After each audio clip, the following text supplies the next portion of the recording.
नमस्कार मित्रों, इस समय मैं मौजूद हूँ कंडोलिया, जो कि उत्तराखंड के इतिहास में एक अलग ही संस्कृति को संजोए रहती है। भूमियाल देवता कंडोलिया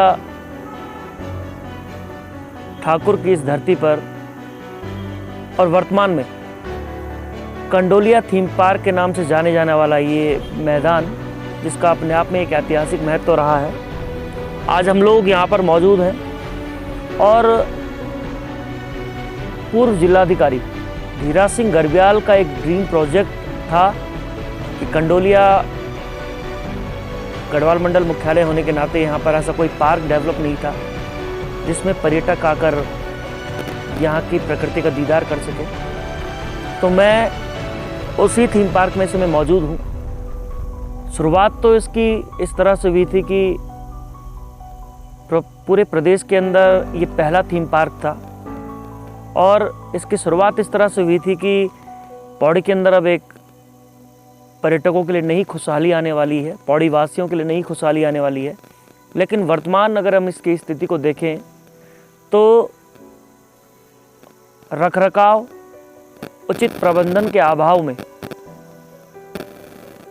जो इसकी प्राकृतिक सौंदर्य थी और प्राकृतिक सौंदर्यता के साथ साथ जो इसका निर्माण किया गया था और इसके निर्माण के दौरान जो भव्यता और सुंदरता उस समय दिखाई गई थी, वो भी कहीं ना कहीं वर्तमान में दिखाई नहीं दे रही।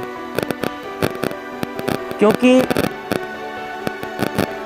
कंडोलिया भूमियाल देवता के नाम से पूरे प्रदेश में, पूरे देश में और मैं कहूँगा कि पूरे विश्व में विख्यात है। न्याय के देवता कंडोलिया ठाकुर के इस पौराणिक और ऐतिहासिक महत्व को देखते हुए तत्कालीन जिलाधिकारी धीराज सिंह गर्ब्याल के द्वारा ये थीम पार्क बनाया गया था।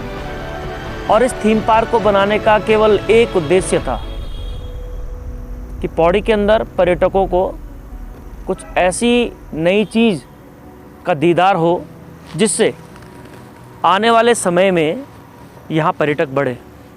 तो शुरुआत तो इसकी काफ़ी अच्छे से हुई थी और जब इसकी शुरुआत हुई थी तो ये अपने आप में आकर्षण का एक केंद्र भी बना हुआ था।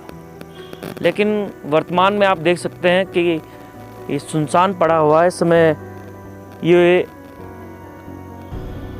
ओपन है और इसका देखरेख जो है वन पंचायत के लोग कर रहे हैं। लेकिन क्यों सरकार और जिला प्रशासन इस थीम पार्क को लेकर उदासीन बना हुआ है, ये अपने आप में एक सोचनीय बात है। मित्रों, राज्य बनने के अब 23 साल पूरे होने जा रहे हैं। हम 24वें साल में प्रवेश करेंगे। लेकिन जिन परिस्थितियों में हम सभी जानते हैं कि जो उत्तराखंड की मांग थी और उत्तराखंड आंदोलन की शुरुआत हुई थी वो पौड़ी से ही हुई थी, और उस परिप्रेक्ष्य में अगर हम बात करें तो आज जिस तरह से वर्तमान परिस्थितियों में पौड़ी को जो पहचान मिलनी चाहिए थी वो कहीं ना कहीं पिछड़ती हुई दिखाई दे रही है। इसको लेकर विभिन्न समय में आंदोलन जरूर हुए हैं कि किस तरह से पौड़ी को खुशहाल किया जाए, और बीच में कुछ ऐसे प्रशासनिक अधिकारी भी यहाँ पर आए थे जिनके बाद हमें ये लगा था कि ज़रूर पौड़ी की आबो हवा और दिशा बदलने वाली है। लेकिन अगर हम वर्तमान परिस्थितियों की बात करें तो वर्तमान में ना ही जिला प्रशासन, ना ही सरकार का इस बेहतरीन थीम पार्क को बचाने को लेकर और इस बेहतरीन थीम पार्क के संचालन को लेकर कोई पॉजिटिव सोच दिखाई नज़र आ रही है। पूर्व में जो यहाँ पर इसका संचालन कर रहे थे, कुछ लोगों ने बताया कि उनके ऊपर भी दबाव बनाया गया कि वो इस जगह को खाली कर दें। कुछ लोगों ने कहा कि यहाँ पर आवश्यकता से अधिक पेड़ कटे। तो तमाम बातें रही इस थीम पार्क को लेकर। लेकिन वर्तमान की अगर हम बात करें तो आप देख सकते हैं किस तरह से इस थीम पार्क का अगर सौंदर्यीकरण की बात करें तो मुझे लगता है कि अपने आप में एक अनोखा नमूना पूरे उत्तराखंड के अंदर है।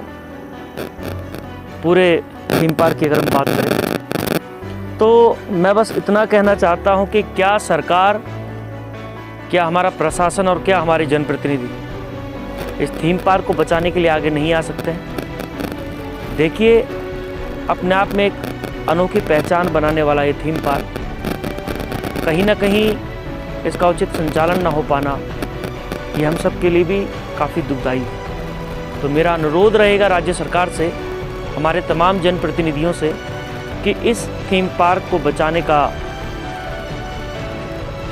बचाने को लेकर जो सोच होनी चाहिए उसको डेवलप करें और तत्काल प्रभाव से इसका जो संचालन है वो इस तरह से हो ताकि यहाँ पर किसी को कोई परेशानी ना हो।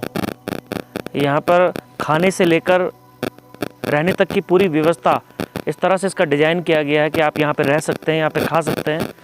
लेकिन वर्तमान में आप देख सकते हैं कि बिना रखरखाव की स्थिति में सुनसान पड़ा हुआ ये कंडोलिया थीम पार्क है। तो मेरा राज्य सरकार से, हमारे जिला प्रशासन से, हमारे तमाम जनप्रतिनिधियों से ये अनुरोध है, निवेदन है कि वो थीम पार्क को बचाने की इस मुहिम में हमारा साथ दें और थीम पार्क को लेकर जो आज तक राजनीति होती आई है उससे दूर कंडोलिया भूमियाल देवता के इस प्रांगण को बचाने के लिए एक हों और जल्द से जल्द इसका बेहतरीन संचालन हमको देखने को मिले ताकि जो पर्यटक यहाँ पर आने वाले समय में आए या फिर आ रहे हों उनको कुछ अनोखी चीज़ देखने को मिले। इन्हीं शब्दों के साथ मैं आप सभी से अलविदा लेना चाहता हूँ। कंडोलिया भूमियाल देवता आप सभी की मनोकामनाएं पूरी करें। इन्हीं शब्दों के साथ जय भारत, जय उत्तराखंड।